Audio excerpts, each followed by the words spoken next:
Wahai warga Asia sejati, sadarlah akan kewajiban suci membina harkat kaum wanita menjadi tiang utama negara. Di telapak kakimu terbentang surga, di tanganmu lah nasib bangsa. Mari beramal dan berdamai bakti membangun negara, mencipta masyarakat Islam sejati penuh karunia.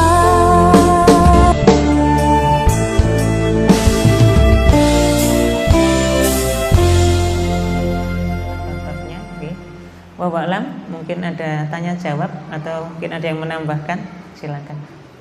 Nggih, monggo. Lagi kalau saya nggak bisa jawab, nanti ada Ustadz Masrukin yang jawab. Itu juga pada tentang seksa itu permasalahan. Ini bagian daripada hijab. Ini sekedar cerita. Ya.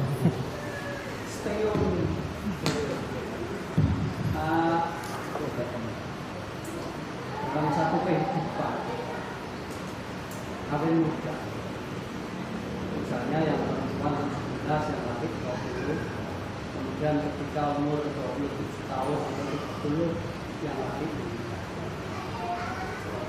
Ketika masa hidupnya yang laki ini mempunyai anak 4, ada 2 perempuan laki, ada 2 perempuan.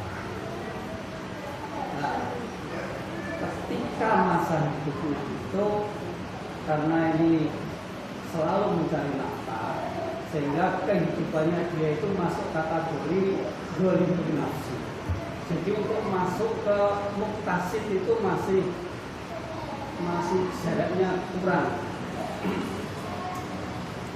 Nah, ketika dia meninggal, maka di kubur itu kan Allah menampakkan bahwa orang yang dosanya banyak karena dia hidupnya ghalibun nafsi, maka pintu neraka di sebab ketika orang masih di dalam kubur itu kan masih bisa merasakan nikmat dan siksa kubur itu sebagaimana yang kita baca ketika di Tahyah. Nah, karena ketika dia meninggal karena dia ghalibun nafsi, maka orang tersebut akan merasakan dan ditemani oleh amal-amal yang buruk, karena antara kebaikan dan kejelekannya lebih banyak kejelekannya. Itu yang saya pahami. Nah, si istri karena dia punya nafas yang kecil dan dia masih bahinol, masih semohen, nikah lagi. Nah, ketika nikah, dia kebetulan dapat suami yang taat kepada Allah, sehingga anak ini menjadi anak soleh. Nah, soleh semua 4 ini, perempuan soleh yang laki soleh, sehingga dia selalu berdoa kepada kedua orang tuanya.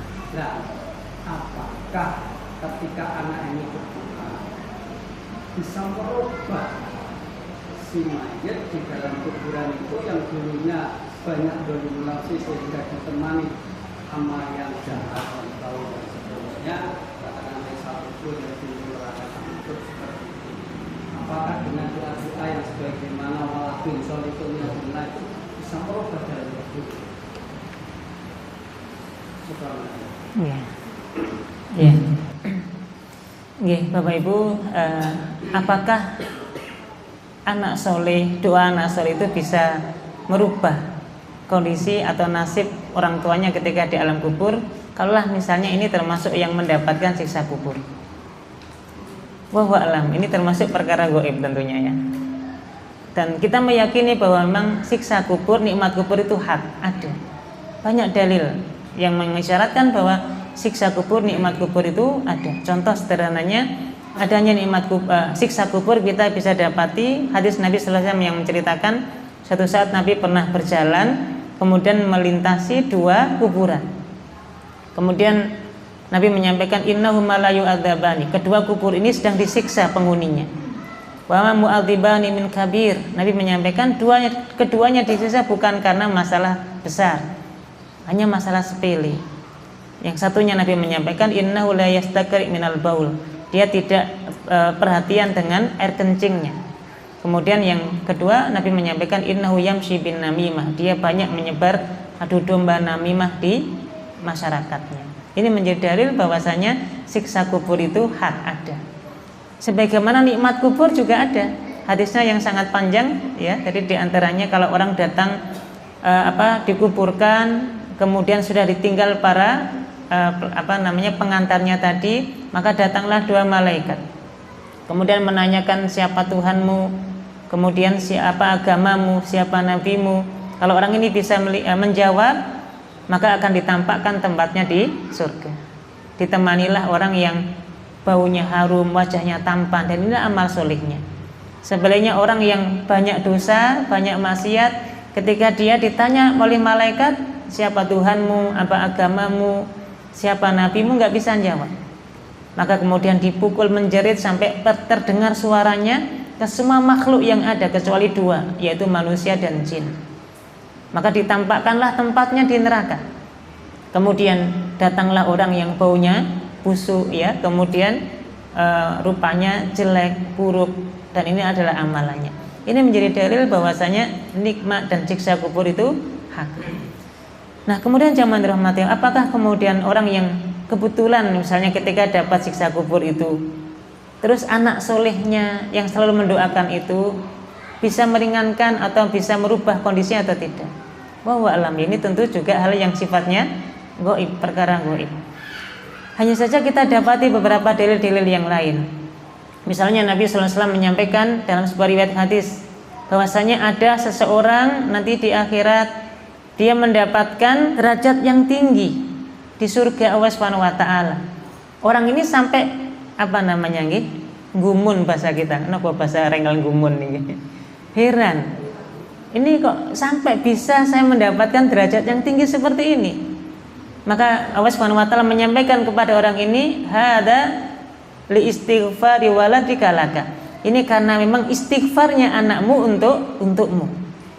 Maka istighfarnya seorang anak, permohonan ampunan dari seorang anak kepada Allah Subhanahu wa taala untuk orang tuanya yang sudah meninggal ataupun yang mungkin masih hidup, terutama yang sudah meninggal, ini bisa menyebabkan orang itu ditinggikan derajatnya di sisi Allah Subhanahu wa taala. Dan ini menunjukkan bahwa memang doanya orang muslim terutama anak-anak ini bermanfaat untuk orang yang ada di kubur atau orang yang sudah meninggal dunia. Kemudian yang kedua, mungkin pernah kita pelajari nggih Bapak Ibu, ada kitab namanya Ahkamul Janaiz. Ini Syekh Al-Albani yang nulis ketika berbicara tentang ma yantafi'u lil mayyit. Bab tentang amalan-amalan yang manfaat untuk si mayit. Beliau menyebutkan bahwa setiap anak yang masih hidup kemudian dia beramal soleh, entah itu sholat, entah itu puasa, entah itu baca Quran, dan semua amal soleh yang lain, hakikatnya orang tuanya yang sudah meninggal dunia mendapatkan kiriman pahala dari amal soleh anak tadi. Apa dalil beliau ketika menyampaikan setiap amal soleh anak itu bermanfaat untuk orang tua yang meninggal? Yang pertama, ayat dalam Al-Quran, wa allaisa lil insani illa masa'a. Seseorang hanya akan mendapati dari hasil usahanya. Dan kata masa'a yang diusahakan itu salah satunya anak solehnya tadi. Maka dia mendapatkan balasan berupa kiriman pahala yang terus mengalir dalam kuburnya itu. Apakah sampai bisa merubah dan meringankan atau mungkin merubah membalik kondisi menjadi nikmat kubur? Wallahu a'lam. Hanya saja dalilnya seperti itu, bahwa ini sangat bermanfaat untuk orang tua yang ada di dalam kubur tadi. Wallahu a'lam. Ya, ini hanya kemudian ada dalil-dalil yang lain bahwa amal soleh itu bermanfaat untuk orang yang ada di alam kubur. Apakah sampai bisa merubah dari siksa menjadi nikmat? Wallahu a'lam. Mungkin Ustaz Mas Rikin bisa menambahkan. Cekap nggih. Mungkin ada. Nggih, mungkin ada yang lain, silakan Bapak Ibu. Kalau belum ada, mungkin sedikit saja nggih Bapak Ibu supaya kita sedikit memahami tentang lawan dari tauhid ini adalah syirik. Jadi kesyirikan ini ada yang sifatnya syirik amali, ada syirik al-qauli, syirik perbuatan, ada syirik ucapan. Ngapunten, yang mungkin amali mungkin sering sudah banyak kita pahami. Tapi yang syirik qauli ini yang mungkin tanpa kita sadari bisa jadi pernah kita lakukan. Jadi kesyirikan yang dalam bentuk ucapan. Apa diantaranya? Diantaranya adalah ketergantungan kita kepada sebab. Tidak menggantungkan itu kepada Allah Subhanahu wa taala, tapi kita mengucapkannya dan berkeyakinan pada sebab. Contoh misalnya nih, dalam bab kesembuhan. Kita misalnya pas sakit kepala atau mungkin pas demam atau mungkin sakit nggih. Ngapunten biasanya pun nalika diuji Allah dengan kondisi sakit kepala, obatipun apa? Oskadon nggih. Bodrek. Ketika misalnya kita sakit, pusing, kemudian kita minum bodrek, obat oskadon tadi, kemudian mengatakan, nek gak tak ombani oskadon paling ya ora waras ya. Gitu. Iki gak tak gawa tak ombani bodrek itu paling ijek pusing. Seolah-olah bahwa obat yang hakikatnya itu adalah sarana tadilah yang bisa menjadi penyembuh kita. Kita ini termasuk perbuatan syirik atau betul Bapak Ibu? Nggih, ini termasuk perbuatan syirik qauli. Ucapannya sudah mengarah kepada lafaz-lafaz yang menunjukkan akan menggantungkan kesembuhan itu kepada obat, kepada sarana tadi. Termasuk kepada dokter, mantri. Misalnya kita sakit, greges, demam, batuk, pilek misalnya pun kita bawa ke dokter, sembuh. Kayak mau nih gak tak gawa dokter ini paling juga warasan. Oke. Seolah-olah bahwa yang menyembuhkan ini adalah dokter. Seolah-olah yang bisa menjadi sebab sembuhnya penyakit-penyakit kita dokter. Padahal asy-syafi yang menyembuhkan Allah Subhanahu wa taala. Maka Nabi Ibrahim alaihissalam ketika sakit dan beliau sembuh, beliau mengatakan wa idza maritu fa huwa yashfin. Kalau saya sakit, Allah lah yang menyembuhkan. Maka bagaimana yang benar Bapak Ibu ucapannya? Alhamdulillah, dengan izin Allah saya sembuh setelah saya berikhtiar berobat ke dokter fulan. Tetap yang kita gantungkan adalah kepada Allah Subhanahu wa taala. Yang berikan kesembuhan kita Allah Subhanahu wa taala. Ini sederhana, tapi nanti kalau ternyata kita mendalaminya, ini ada bagian-bagian kita masuk pada syirik qauli tadi. Ngapunten Bapak Ibu, kalau pas kita misalnya pas jalan, di perjalanan melewati tempat yang dianggap sengit, dianggap angker, biasanya pun kita sematur kan, Mbah, amit Mbah numpang lewat. Wonten to mboten? Atau mungkin pas kita naik kendaraan bunyikan klakson, tik tik tik 3 kali supaya ketemu jalan tembusnya. Angsal udah mboten kados ngoten iki. Ini juga bukan hal sederhana nih Bapak Ibu. Kalau kita hanya mengatakan dalam kondisi kita mengatakan Mbah amit Mbah numpang lewat.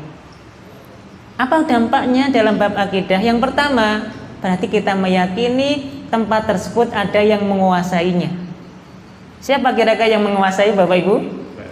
Ya Mbah tadi. Mbah niki sinten? Ya sebangsa jin, sebangsa setan kayak gitu atas ngaten niku. Berarti kita meyakini lembah tempat ini ada yang menguasai berupa jin setan tadi. Yang kedua, dampak akidahnya apa? Bahwa kita meyakini kalau kita nggak amit sama mbah tadi berdampak madharat. Padahal an-nafi' wadh-dhar huwa Allah. Yang memberikan manfaat madharat untuk kita Allah Subhanahu wa taala.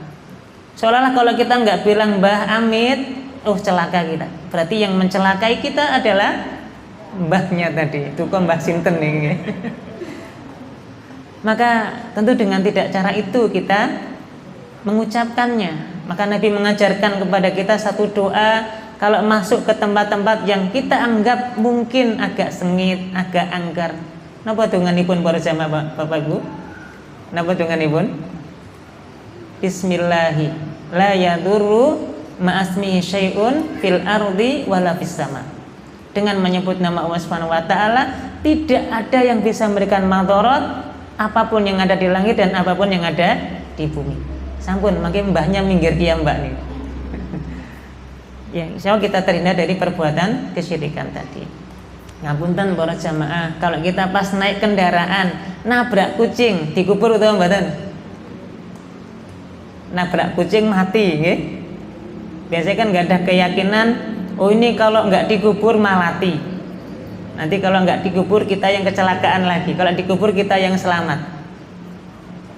Berarti menggantungkan bahwa kucing ini bisa memberikan manfaat bisa memberikan madarat. Padahal an-nafi' wad-dhar wa yang memberikan manfaat, memberikan madarat Allah Subhanahu wa taala. Maka dalam hal ini sudah bertawakal kepada Allah Subhanahu wa taala, hakikatnya kucing tidak bisa memberikan manfaat, kucing juga tidak bisa memberikan madarat. Yang memberikan semuanya Allah Subhanahu wa taala. Jadi ini hal-hal sederhana dalam kehidupan kita, ternyata bukan sekedar ucapan, bukan sekedar perbuatan biasa, tapi juga mengandung unsur-unsur akidah tauhid. Mengatakan Bapak Ibu, sebagai pembuka saja, nanti mudah-mudahan dilanjutkan dengan para asdah yang lain tentang rukun kalimat la ilaha illallah, syarat kalimat la ilaha illallah, pembatal-pembatalannya apa saja, sehingga semakin sempurna kita mengilmui tauhid ini. Mengatakan wa a'lam bisawab. Mungkin mewakili dari teman-teman PCM terkait dengan pembahasan tauhid ini. Poin utama kartu as untuk bisa meraih jannahkan kalimat la ilaha illallah. Sebagaimana yang Ustadz tadi sampaikan bahwa ini harus ada kelanjutannya. Jadi pencerahan ini harus dilanjutkan, apa yang menjadi rukunnya, syaratnya, pembatalnya. Nah ini kalau boleh meminta kepada Majelis Tabligh Daerah terkait pembahasan tauhid ini, Ustadz yang sama ini kita hadirkan khusus untuk bicara tentang tauhid. Barangkali ini saya mewakili teman-teman, ini bisa diistiqomahkan. Karena apa, pembahasan ini penting sekali. Ketika salah berucap, contoh kecil, saya sembuh karena oskadon. Nah ini kan juga kalau tidak dicermati kata-kata ini, dan ini sudah menjadi budaya, dan seakan-akan mereka itu menganggap ini hal biasa, padahal punya konsekuensi berat nanti pertanggungjawabannya di hadapan Allah. Bahnya dosa adalah syirik. Nah, ketika orang mati membawa syirik, jelas di neraka. Ini permintaan kami, barangkali di ACC sama Majelis Tabligh. Ketua ya. Mumpung ada ketuanya yang ada di sini.